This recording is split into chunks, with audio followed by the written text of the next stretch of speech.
పేదల తల్లికి, ఆ పేదల వాడకు పోదాం, ఆ పేదల చాడలు చూద్దాం, వారి బతుకుల్లో వెలుగు నింపుదాం. ప్రత్యేక తెలంగాణ రాష్ట్రం ఎంత న్యాయమైందో ఎస్సీల ఏబిసిడీల వర్గీకరణ అంతే న్యాయమైంది. ఈ భూమి మీద పుట్టిన ప్రతి మానవుడు మనిషి అనేవాడు ఎవడైనా వర్గీకరణను సమర్థించాల్సిందే తప్ప వ్యతిరేకించిన వాడు సమాజం దృష్టిలో మనిషే కాదు. వర్గీకరణను వ్యతిరేకించిన వాడు అది పార్లమెంట్ లో కొట్లాడే పార్టీ నుంచి, అది నల్లవలలో దండకారణంలో తుపాకులు పట్టే అన్నలలో ఎవరు కూడా వర్గీకరణ వ్యతిరేకించలే.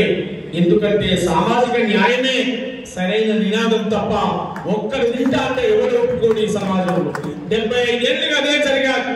మళ్ళీ మోసం చేయాలని చూస్తాం. అందుకే మన గ్రామాలకు వచ్చాం.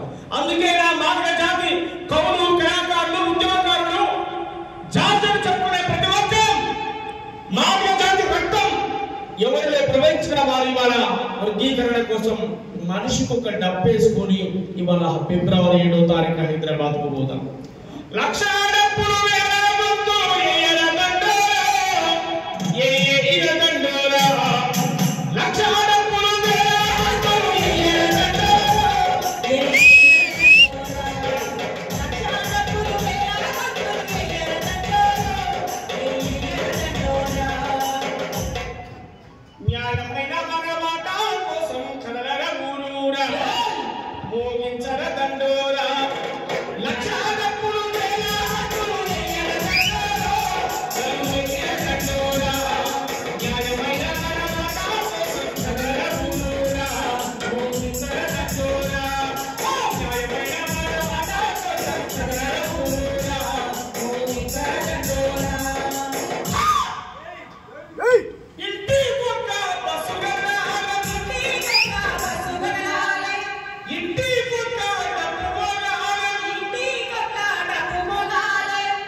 అంతిమ యుద్ధం చేయ మీరు సిద్ధం గండర్రో. లక్ష